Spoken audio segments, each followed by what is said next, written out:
Co kdybych vám řekl, že záchodové prkénko je ve skutečnosti jedno z nejčistších míst ve vaší domácnosti? Zní to jako nesmysl, že? Dnes ale kompletně změníme vaše dosavadní představy o tom, co je to čistota. Ukážeme si 50 naprosto běžných věcí, které máte doma a které jsou podle vědeckých studií mnohem špinavější než samotná záchodová mísa. Připravte se, že budete překvapení, možná i trochu zděšení. Po zhlédnutí tohoto videa už se nikdy nebudete dívat stejně na svůj chytrý telefon, na kuchyňskou houbičku a dokonce ani na misku vašeho mazlíčka. Mimochodem, co myslíte, že se umístí na prvním místě našeho žebříčku nejšpinavějších předmětů? Své tipy pište hned teď do komentářů a na konci si ověříme, kdo měl pravdu. Než se do toho pustíme, pojďme si vysvětlit, proč má záchod tak nezaslouženou pověst. Jde o to, že jeho povrch je hladký, studený a suchý. A to nejsou zrovna ideální podmínky pro množení bakterií. Navíc ho poměrně často drhneme agresivními čisticími prostředky. Když mluvíme o tom, že je něco špěkší, špinavější, máme na mysli počet bakterií na čtvereční centimetr. Vědci to měří v koloniích tvořících jednotky, zkráceně KTJ. Pro srovnání na záchodovém prkénku jich bývá obvykle okolo 50 na čtvereční centimetr. Zapamatujte si tohle číslo. Bude se nám hodit, protože u některých předmětů z našeho seznamu půjde tenhle ukazatel do milionů. Začněme s absolutním šampionem v počtu mikrobů. A tím je kuchyňská houbička. Tento malý porézní pomocník, kterým se snažíte uklízet, je ve skutečnosti skutečnou metropolí pro bakterie. Nedávné studie německých vědců ukázaly, že na jednom krychlovém centimetru houbičky může žít až 54 miliardy bakterií. To je 100 000krát více než na záchodovém prkénku. Proč se to děje? Vysvětlení je jednoduché. Houbička je téměř vždy vlhká, je porézní a neustále se v ní zachycují mikroskopické částečky jídla. Je to ideální inkubátor pro množení nebezpečných hostů, jako je například Escherichia coli a Salmonella. Pokaždé, když touto houbičkou utíráte stůl, ve skutečnosti neuklízíte, ale rovnoměrně roznášíte bakteriální koktejl po povrchu. Proto je nejlepší měnit houbičky alespoň jednou týdně. Další na řadě je krájecí prkénko. Obzvlášť pokud je dřevěné. Můžete ho sice pečlivě mít po každém použití, ale ani to nemusí stačit. Výzkumy totiž ukázaly, že průměrné prkénko obsahuje zhruba 200krát více fekálních bakterií než záchodové prkénko. Hlavním zdrojem je syrové maso. Když krájíte například kuře, mikroby jako je salmonella se snadno dostanou do mikroprasklin na povrchu prkénka. Abyste se ochránili, pořiďte si minimálně 2 různá prkénka. Jedno striktně pro syrové maso a ryby a druhé pro zeleninu a ovoce. Po použití prkénka na maso ho ihned umyjte horkou vodou se saponátem a ošetřete dezinfekcí. Plastová prkénka můžete bez obav mít v myčce na nádobí a teď se pojďme podívat na dno vašeho kuchyňského dřezu. Ano, přesně to místo, kam vyléváte vodu po mytí nádobí a potravin. Možná se zdá, že neustálý proud vody a mýdla ho udržuje čistý, ale to je velký omyl. Na jeho povrchu se může nacházet až 500 000 bakterií na tak malém prostoru. Důvod je ten, že se ve dřezu neustále hromadí zbytky jídla, mastnota a vlhkost. Pro mikroorganismy je to doslova hostina. Obzvláště nebezpečný je přitom odtok. Aby byl dřez čistý, je nutné ho denně mít dezinfekčním prostředkem. Věnujte přitom zvláštní pozornost odtokovému otvoru. Jednou týdně můžete do odtoku nalít speciální přípravek určený na pročištění odpadu. Kuchyňská utěrka. Používáme ji na utírání rukou, nádobí i na otírání kuchyňských povrchů. Tato víceúčelovost z ní dělá doslova líheň bakterií. Studie Arizonské univerzity ukázala, že koliformní bakterie se nacházejí téměř na 90% kuchyňských utěrek. Utěrky neustále přichází do kontaktu s různými povrchy a navíc dlouho zůstávají vlhké, což vytváří ideální prostředí pro množení bakterií. Když si takovou utěrkou utřete ruce, jednoduše si bakterie přenášíte zpět na sebe. Pravidlo je jednoduché. Kuchyňské utěrky měňte co nejčastěji, ideálně každý den. Perte je při vysoké teplotě, minimálně 60 stupních Celsia, abyste zaručeně zničili všechny zárodky. Milovníci ranní kávy, připravte se. Nádoba na vodu ve vašem kávovaru je další místo, které by vás mohlo nepříjemně překvapit. Studie odhalila, že v zásobnících kávovarů se v 50% případů hromadí plísně a kvasinky. Tmavé, vlhké a teplé prostředí uvnitř kávovaru je ideální líhní pro jejich množení. Tyto mikroorganismy pak mohou vyvolávat alergické reakce. Doporučuje se provést čisticí cyklus jednou za měsíc, buď pomocí speciálního roztoku nebo obyčejného bílého octa. To pomůže odstranit vodní kámen a zlikvidovat nahromaděné plísně a bakterie. Po každém použití je také vhodné nádržku vypláchnout a vytřít do sucha. Klika na lednici. Schválně, kolikrát denně se jí dotknete vy a celá vaše rodina? Často k tomu dojde při vaření, když máme ruce třeba od mouky nebo od šťávy ze syrového masa. Klika od lednice se tak stává skutečnou křižovatkou pro všechny kuchyňské mikroby. Výzkumy dokonce ukazují, že na ní může být více bakterií, než třeba na klávesnici počítače. Na rozdíl od pracovní plochy na kuchyňské lince, na kliku lednice při úklidu často zapomínáme. Řešení je přitom velmi jednoduché. Zařaďte kliku od lednice do svého každodenního úklidového rituálu. Úplně stačí, když ji na konci dne otřete antibakteriálním ubrouskem nebo sprejem. Zabere to pouhých 10 sekund. Kuchyňské pracovní desky. Přijde nám, že je neustále utíráme. Ale jak to vlastně děláme? Často tou samou, už pořádně špinavou houbičkou.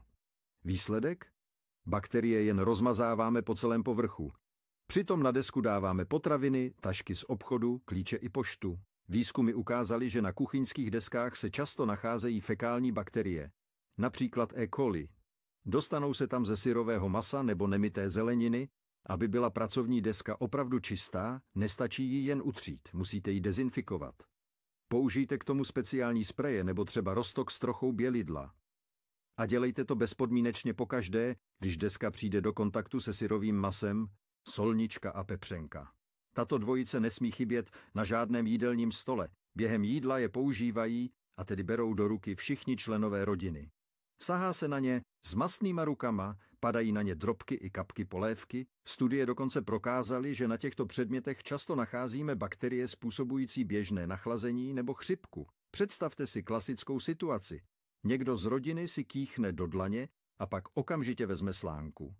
Virus je okamžitě přenesen na povrch. Měli byste si zvyknout otřít solničku i pepřenku antibakteriálním ubrouskem pokaždé po jídle spolu s deskou stolu. A alespoň jednou týdně byste je měli důkladně umýt za použití mycího prostředku. Sporákové knoflíky. Další předmět, kterého se při vaření neustále dotýkáme, a to často špinavýma rukama. Když třeba mícháte maso na karbanátky a hned potom, bez mytí, otočíte knoflíkem, zůstanou na něm kousky syrového masa a samozřejmě i bakterie. Vše to zaschne a vytvoří ideální živnou půdu pro mikroorganismy. Podle jedné ze studií patří sporákové knoflíky k nejšpinavějším místům v kuchyni. Jejich složitý tvar s prohlubněmi navíc stěžuje efektivní čištění. Abyste sporákové knoflíky vyčistili efektivně, je nutné je alespoň jednou týdně sejmout a namočit do horké mýdlové vody. Poté je můžete dočistit starým zubním kartáčkem, čímž odstraníte veškerou zašlou a usazenou špínu, opakovaně použitelné nákupní tašky. Používáme je, abychom chránili planetu, ale často kvůli tomu zapomínáme na vlastní zdraví. Tyto tašky se totiž mohou stát opravdovou líhní bakterií. Vkládáme do nich balíčky se syrovým masem, ze kterých může vytéct šťáva, a nemytou zeleninu se zbytky hlíny. Studie ukázala, že ve více než polovině testovaných tašek byly nalezeny nebezpečné bakterie, včetně obávané Escherichia coli. Přitom se 97% dotázaných přiznalo, že své ekotašky nikdy nepralo. Látkové tašky je nutné pravidelně prát v pračce při vysoké teplotě. Tašky z jiných materiálů by se pak měly otřít dezinfekčním prostředkem. Misky na žrádlo pro vaše mazlíčky. Své chlupaté přátele milujeme, ale jejich misky na krmení mohou představovat vážné riziko. Miska na krmení se totiž umístila na 4. místě v žebříčku nejšpinavějších předmětů v domácnosti. Na jejím povrchu se dokáží množit bakterie jako salmonella a E. coli. Proč tomu tak je? Zbytky mokrého krmiva nebo sliny totiž představují ideální živnou půdu pro jejich růst. Mnoho majitelů jednoduše dosype do misky nový pokrm, aniž by odstranili zbytky toho starého. Tyto mikroorganismy jsou nebezpečné nejen pro vašeho mazlíčka, ale mohou ohrozit i lidské zdraví.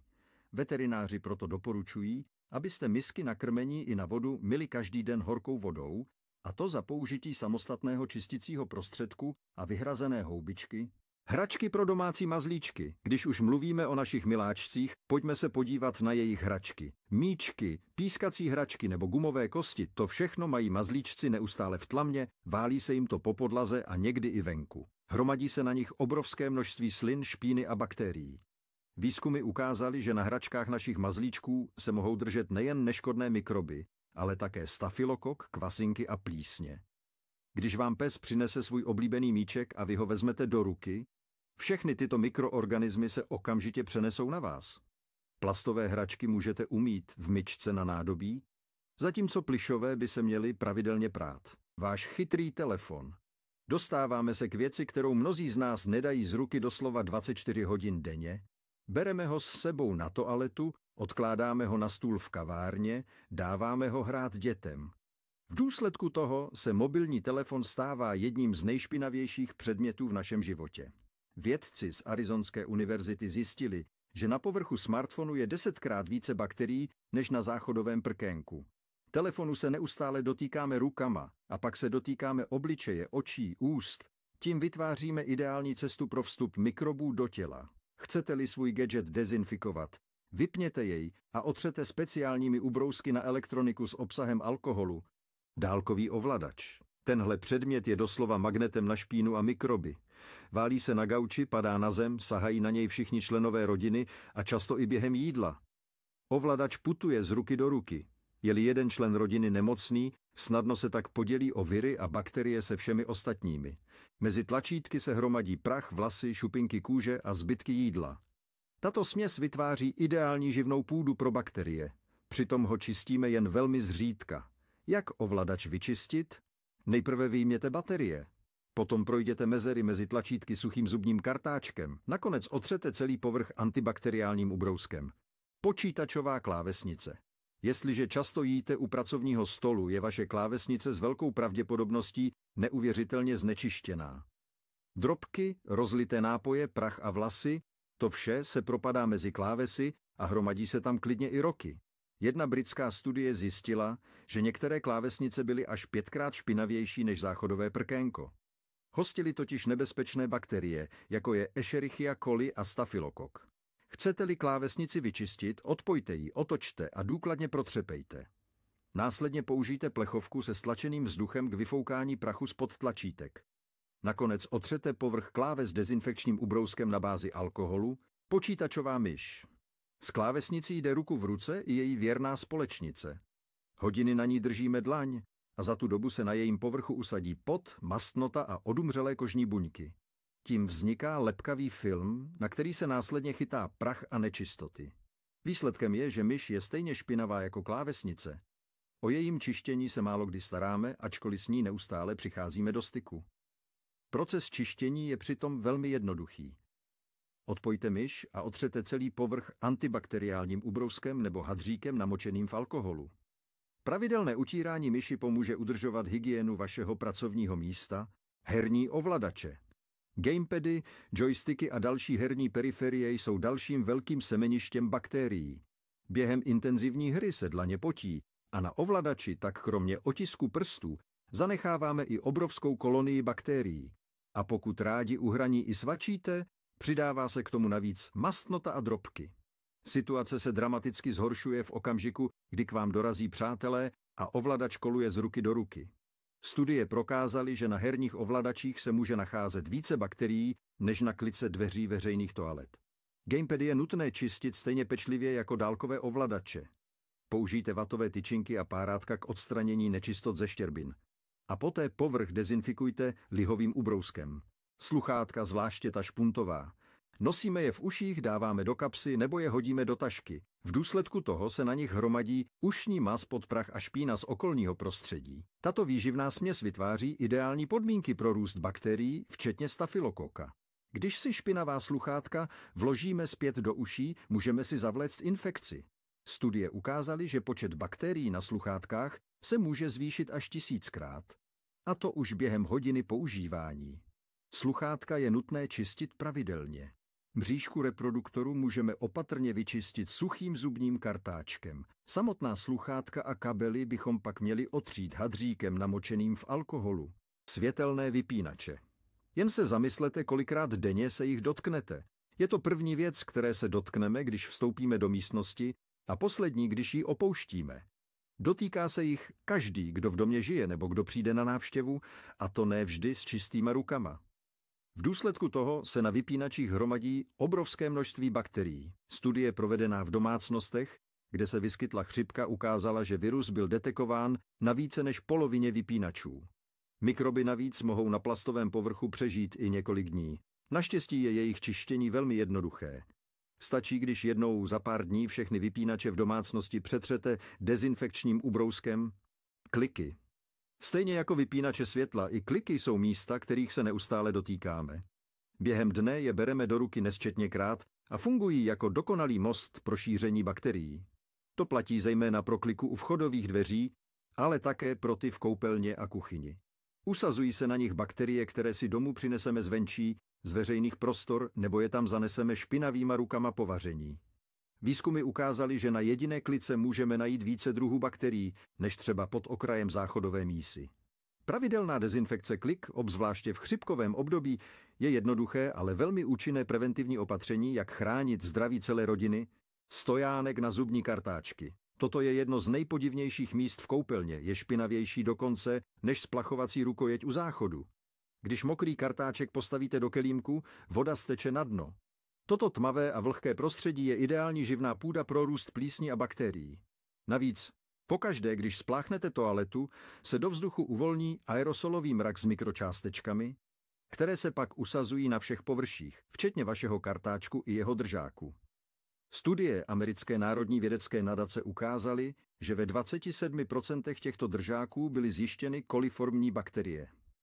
Proto stojánek pravidelně myjte buď v myčce na nádobí, nebo horkou mýdlovou vodou a nezapomeňte jej vždy důkladně vysušit. Koupelnová předložka. Leží na podlaze, pohlcuje vlhkost po každém sprchování a jen zřídka kdy úplně vyschne. To vytváří ideální podmínky pro množení plísní, hub a bakterií. Stoupáme na ní bosýma nohama, čímž přinášíme mikroby z kůže. Navíc, pokud do koupelny vstoupíme v botách, přidáváme nečistoty i zvenčí. Teplé a vlhké prostředí koupelny celou situaci jen zhoršuje, výsledkem je, že se předložka stává skutečným inkubátorem. Abychom tomu předešli, musíme ji pravidelně, minimálně jednou týdně vyprat v horké vodě a nechat ji úplně vyschnout. Je dobré vybírat předložky z rychle schnoucích materiálů nebo takové, které lze sušit v sušičce. Sprchový závěs. Ať už máte vinilový nebo látkový, jeho spodní okraj je neustále ve vlhkém prostředí. Dostává se tak do kontaktu s mýdlovou pěnou a nečistotami, které si smíváte z těla.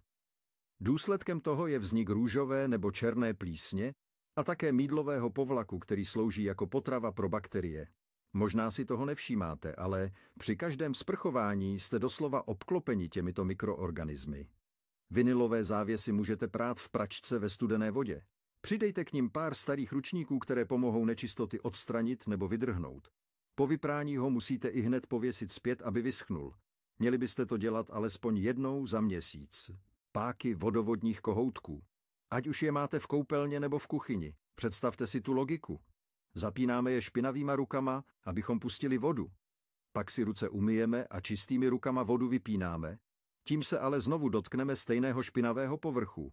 V podstatě tím celý proces mytí rukou znehodnocujeme. Na vodovodních kohoutcích se totiž usazuje obrovské množství bakterií, včetně nechvalně známé Escherichia coli. Jsou neustále vlhké od stříkající vody, což vytváří ideální prostředí pro růst a množení mikrobů. Zařaďte proto pravidelné otírání kohoutku dezinfekčními ubrousky do vaší denní rutiny. Váš domov tak bude mnohem čistší a bezpečnější. Kosmetická taštička a štětce na líčení, to je doslova bakteriální ráj. Uvnitř taštičky je tma a teplo. Navíc se v ní usazují zbytky make-upu, kožní mas a prach. Štětce a houbičky používáme přímo na obličej a pak je často vracíme zpět, aniž bychom je vyčistili. Důsledkem toho se na nich množí bakterie, včetně stafylokoka, který může způsobit akné, podráždění a dokonce i vážné kožní infekce. Vizážisté doporučují mít štětce na líčení alespoň jednou týdně. Použijte k tomu speciální šampon nebo jemné mýdlo. Ani samotná taštička nesmí zůstat stranou, také ji musíte pravidelně prát, nebo alespoň vytřít zevnitř antibakteriálními ubrousky. A nikdy se o svou kosmetiku s nikým nedělte. Volant vašeho auta. Dotýkáme se ho neustále, často poté, co jsme drželi madla v MHD, nákupní vozíky v supermarketu nebo tankovací pistole. Všechny bakterie z těchto povrchů se následně přesunou na volant. Navíc interiér vozu se na slunci rozpálí, čímž vytváří dokonalý efekt inkubátoru. Studie prokázala, že na volantu auta může být až 4krát více bakterií, než na sedátku veřejné toalety. Z volantu je pak ale přenášíme na obličej, na jídlo, které v autě jíme, a dokonce si je nosíme i domů. Proto otírejte volant, řadicí páku a kliky dveří v autě antibakteriálními ubrousky, a to alespoň jednou za týden, opakovaně použitelná láhev na vodu. Je to další věc, kterou používáme sice v dobré víře, ale často naprosto špatně. Pijeme z ní, na hrdle necháváme bakterie z úst a pak ji zavřeme víčkem. Tím vytváříme tmavé a vlhké prostředí. Výsledkem je, že se uvnitř láhve vytvoří tzv. Biofilm, slizká kolonie mikroorganismů. Výzkumy ukázaly, že průměrná opakovaně použitelná láhev obsahuje více bakterií než psí miska. Abychom se tomu vyhnuli, je nutné láhev po každém použití vymýt horkou vodou a mýdlem a nechat ji důkladně vyschnout. Jednou týdně ji navíc doporučujeme namočit do roztoku octa nebo jedlé sody, výrobník ledu, miska na led nebo dávkovač v lednici. Málokdy přemýšlíme o tom, jak čistý je led, který si dáváme do pití. Jenže misky na led a vnitřní mechanismy dávkovačů mohou být skutečným zdrojem bakterií a plísní. Během manipulace se jich dotýkáme rukama a vlhké a chladné prostředí uvnitř mrazáku mikroby nezničí. Pouze je zakonzervuje. Různé studie v řetězcích rychlého občerstvení ukázaly, že vzorky ledu často obsahují více bakterií než voda v záchodové míse. Pravidelně proto myjte misky na led v myčce nádobí a dávkovač otírejte a čistěte přesně podle pokynů výrobce. Těsnění mixéru. Malé gumové kolečko, které najdete na spodku nádoby mixéru, je považováno za jedno z nejšpinavějších míst v celé kuchyni. Při mytí mixéru ho totiž často zapomínáme sundat. Pod ním pak uvíznou mikroskopické částečky jídla a vlhkost. Vzniká tak ideální prostředí pro růst plísní, salmonely a nebezpečné bakterie E. coli. Pokaždé, když mixér spustíte, dostávají se tyto mikroby přímo do vašeho smoothie nebo polévky. Po každém použití proto rozmontujte základnu mixéru a všechny části, včetně gumového těsnění, důkladně umyjte horkou mýdlovou vodou. Těsnění ve dvířkách myčky. Člověk by si řekl, že myčka musí být stělesněním čistoty. Vždyť všechno myje horkou vodou. Jenže to není tak docela pravda. Gumové těsnění po obvodu dvířek se totiž během mycího cyklu vodou neoplachuje. Hromadí se na něm zbytky jídla, mastnota a vlhkost, což vytváří ideální prostředí pro černou plíseň a houby. Tyto mikroorganismy mohou nejen způsobovat nepříjemný zápach, ale být i nebezpečné pro zdraví, zejména pro alergiky. Pravidelně proto těsnění otírejte vlhkým hadříkem s trochou octa nebo speciálním čisticím prostředkem, abyste zajistili dokonalou hygienu vaší myčky. Pračka. Konkrétně se zaměřte na těsnicí gumu neboli manžetu ve dvířkách praček s předním plněním. Po každém cyklu v záhybech manžety zůstává zbytková voda, vlasy, žmolky a nečistoty. To vytváří ideální prostředí pro růst plísní a bakterií, které jsou následně zdrojem nepříjemného zatuchlého zápachu, a to jak v samotné pračce, tak i na vašem, jinak čistém prádle. Abyste tomu předešli, po každém praní manžetu důkladně vytřete do sucha a nechte dvířka pračky mírně pootevřená, aby se vnitřek vyvětral. Jednou měsíčně také doporučujeme spustit prázdný čisticí program na nejvyšší možnou teplotu. Použijte buď speciální čistič na pračky, nebo přidejte bílý ocet. Koš na prádlo. Házíme do něj spocené sportovní věci, ponožky a spodní prádlo. Všechno to tam leží i několik dní. Vzniká tak vlhké a teplé prostředí, ve kterém se bakteriím, jako je stafylokok a E. coli, výborně daří a aktivně se množí. Potom vytáhneme čisté prádlo z pračky a položíme ho do stejného koše, abychom ho přenesli k sušičce. Dochází k okamžité sekundární kontaminaci. Plastové koše je proto nutné pravidelně vytírat dezinfekčním prostředkem. A textilní vložky nebo vaky je potřeba prát s prádlem. Vaše taška nebo batoh. Vzpomeňte si, kde všude je přes den odkládáte, na podlahu v hromadné dopravě, na stoleček v kavárně nebo klidně i na zem na toaletě. A pak přijdete domů a položíte ji na kuchyňský stůl nebo třeba na gauč. Výzkumy ukázaly, že se na dně průměrné dámské kabelky nachází více bakterií než na záchodovém prkénku. A to včetně těch fekálních. Obzvlášť znečištěné jsou pak úchyty a držadla, kterých se neustále dotýkáme. Tašku nikdy neodkládejte na místa, kde připravujete nebo konzumujete jídlo.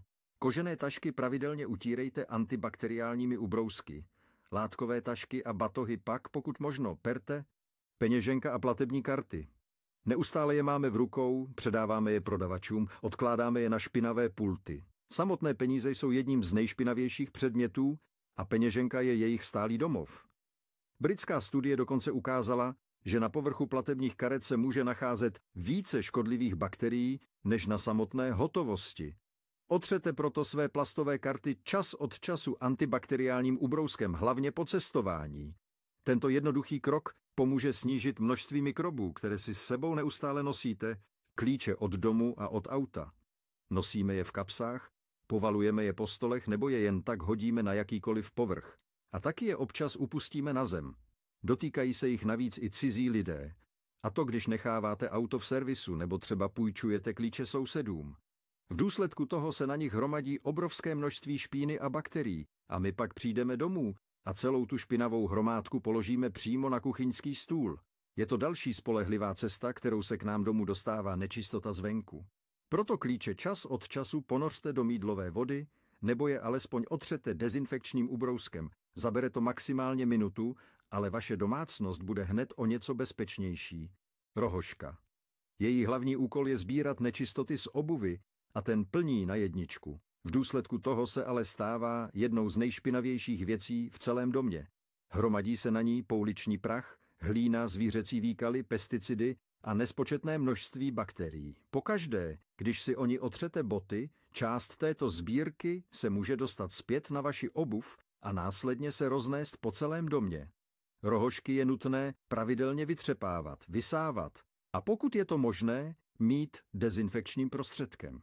Je to první linie obrany vašeho domova proti pouliční špíně. Koberec.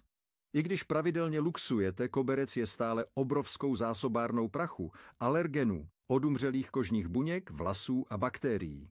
Odhaduje se, že na 1 čtverečním centimetru koberce může žít až 100krát více bakterií než na záchodovém prkénku.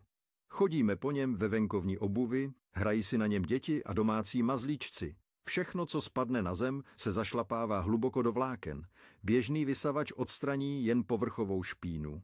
Pro hloubkové čištění a dezinfekci je nutné koberce alespoň jednou ročně nechat profesionálně vyčistit párou nebo speciálními čisticími prostředky. Dekorační polštáře na gauči. Během sledování filmu je objímáme, dáváme si je pod hlavu a občas si na ně sednou i návštěvy. Zachytávají drobky, sliny, pot a zbytky make-upu. Jak často ale perete povlaky z těchto polštářů? Ve většině případů? Nikdy. Výsledkem je, že se z nich stávají doslova lapače prachových roztočů, bakterií a alergenů. Pokud mají polštáře snímatelné povlaky, perte je minimálně jednou za měsíc. Pokud ne, můžete je vyčistit pomocí vysavače se speciální hubicí nebo je dát do čistírny. Vezměte si váš polštář. Každou noc se na něj dostává pot, kožní maz, sliny, odumřelé kožní buňky a zbytky make-upu. To vytváří vlhké a živné prostředí pro roztoče a bakterie. Postupem času polštář všechno absorbuje, stává se těžším a žloutne. Studie ukázaly, že až 1/3 váhy starého polštáře mohou tvořit roztoči, jejich výkaly a odumřelá kůže. To může způsobovat alergie, problémy s pokožkou a dýchací obtíže. Povlaky na polštáře by se měly prát každý týden v horké vodě a samotné polštáře pak jednou za 3 až 6 měsíců, pokud to výrobce dovoluje. Matrace. Stejně jako polštář, i matrace během let používání nasaje litry potu, kilogramy odumřelé kůže a stane se tak domovem pro miliony prachových roztočů. To může být příčinou alergií, astmatu a ekzémů. Pravidelně matrace vysávejte speciální hubicí a pro odstranění skvrn a dezinfekci použijte jedlou sodu. Posypte jí matraci, nechte ji působit několik hodin a poté důkladně vysajte. Použití ochranného chrániče matrace, který lze pravidelně prát, je nejlepší způsob, jak udržet matraci čistou a prodloužit tak její životnost. Závěsy a žaluzie fungují jako filtry a zachytávají veškerý prach, pyl a alergény, které se do místnosti dostanou z otevřeného okna. Čistíme je jen zřídka a proto se postupem času stávají skutečnými lapači nečistot. Pokaždé, když je zatáhnete nebo roztáhnete, zvednete do vzduchu celý oblak prachu, který následně vdechujete. Látkové závěsy byste měli prát nebo nechat vyčistit v čistírně minimálně 2krát za rok. Žaluzie stačí otřít vlhkým hadříkem, případně použít speciální kartáč. To je obzvlášť důležité pro alergiky vrchní plochy lednice a kuchyňských skříněk. To je ta takzvaná mrtvá zóna, na kterou při úklidu všichni zapomínají. Celé roky se tam hromadí lepkavá směs prachu a kuchyňského tuku. Takové prostředí je ideální pro množení bakterií. I když sice s touto plochou přímo nepracujeme, proudění vzduchu snadno roznese prach a spory plísní do celého prostoru kuchyně. Jednou za několik měsíců tam nahlédněte a vyčistěte to vlhkým hadrem a čisticím prostředkem. Abyste si úklid v budoucnu usnadnili, můžete tyto plochy podložit novinami nebo potravinovou fólií a jednoduše je měnit, jakmile se znečistí. Čisté prádlo zapomenuté v pračce. Zapomněli jste na vyprané prádlo na několik hodin nebo dokonce celou noc. To je obrovská chyba. Ve vlhkém a teplém prostředí uvnitř bubnu se totiž bakterie, které přežily praní, začnou množit neuvěřitelnou rychlostí. Výsledkem je nepříjemný, zatuchlý zápach, kterého se jen těžko zbavuje. Je to zápach, který vzniká z produktů metabolismu mikroorganismů. Abyste tomu předešli, prádlo ihned po skončení cyklu vytáhněte a pověste. Pokud tam už leželo dlouho, je lepší spustit krátký máchací cyklus s trochou octa, víko a madlo odpadkového koše. S tímto povrchem přicházíme neustále do styku, když vyhazujeme odpad. Dopadají na něj kapky a zbytky a navíc se ho dotýkáme špinavýma rukama. Důsledkem toho může být víko, zejména to kuchyňské, pokryté bakteriemi, jako je salmonella, listerie nebo třeba E. coli. Je proto nezbytné víko i okolí koše pravidelně vytírat dezinfekčním prostředkem. A samotný koš je ideální vymýt saponátem pokaždé, když jej vynesete. Grilovací rošt. Po přípravě masa na něm vždy ulpí připečené kousky jídla a mastnota. Pokud rošt nevyčistíte hned, stane se tato připálená vrstva ideální živnou půdou pro bakterie. Při dalším použití pak pokládáte čerstvé suroviny přímo na starou špínu, což může vést k nebezpečné křížové kontaminaci a nepříjemné pachuti.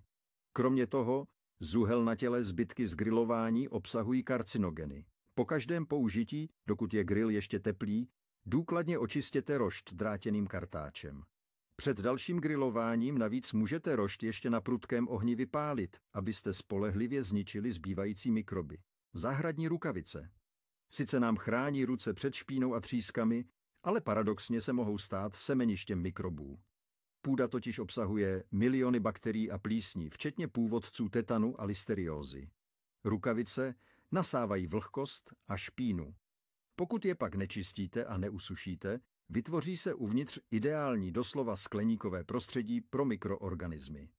Po každé práci na zahradě je proto potřeba rukavice důkladně očistit od hlíny a nechat je kompletně vyschnout. A ty látkové byste měli, a dokonce musíte, pravidelně prát kartáč vašeho vysavače. Váš vysavač nasává nečistoty, vlasy, drobky, zvířecí srst a miliony bakterií. To vše se logicky namotává na rotační kartáč. Pokud jej nečistíte, tak během dalšího úklidu spíše staré nečistoty a bakterie po koberci roznášíte, než abyste prach sbírali. Ucpaný kartáč navíc snižuje celkovou účinnost vysavače. Pravidelně proto odstraňujte namotané vlasy a nitě a samotný kartáč otřete dezinfekčním prostředkem, aby byl váš úklid skutečně efektivní. Otvírák na konzervy. Tento jednoduchý kuchyňský nástroj může být opravdu nechutně špinavý. Když otvíráme konzervu, ostří nože přijde do kontaktu s jejím obsahem. Mikročástečky jídla ulpí na ostří i na ozubeném kolečku. Jestliže otvírák jen opláchnete a uložíte, tyto zbytky se stanou ideálním živným prostředím pro bakterie, jako je salmonella nebo E. coli. Zvláště pak, pokud jste otevírali masové nebo rybí konzervy. Při dalším použití pak tyto mikroby přenesete na novou konzervu a do nového jídla. Otvírák na konzervy proto musíte po každém použití důkladně umýt horkou vodou a mýdlem nebo jej dát do myčky nádobí a nakonec stojan na nože. Dřevěné stojany na nože s úzkými drážkami se zevnitř čistí téměř nemožně. Pokaždé, když do něj zasunete i dokonale umytý, ale ne zcela osušený nůž, dostane se dovnitř vlhkost. V těchto tmavých a vlhkých štěrbinách se pak začnou aktivně množit plísně a bakterie. Postupem času se zde nahromadí pořádná špína. Chcete-li takový blok vyčistit, otočte ho a vyklepejte drobky a pak použijte stlačený vzduch ve spreji a tenký čisticí kartáček. Mnohem hygieničtější alternativou jsou magnetické držáky na nože. Tak co, jak se vám náš seznam líbil? Je jasné, že ty největší mikrobiální bomby se doma skrývají úplně jinde, než jsme si mysleli. Kuchyňská houbička, prkénko, váš oblíbený chytrý telefon a dokonce i polštář, na kterém spíte, tyhle věci mohou být 100krát až 1000krát špinavější než záchodové prkénko. Hlavní ponaučení z toho všeho je jednoduché. Čistota není jen to, co vidíme. Naši nejnebezpečnější nepřátelé jsou mikroskopičtí. Teď už ale máte potřebné znalosti a víte, na co se při příštím úklidu zaměřit. Doufám, že pro vás bylo toto video užitečné a třeba i trochu šokující. Děkujeme, že jste se dívali až do konce. Nezapomeňte dát like, pokud jste se dozvěděli něco nového, a přihlásit se k odběru našeho kanálu, ať vám neutečou další zajímavá odhalení. A teď otázka pro vás. Který předmět z našeho seznamu poběžíte vyčistit hned teď? Napište nám to do komentářů. Opravdu nás to zajímá.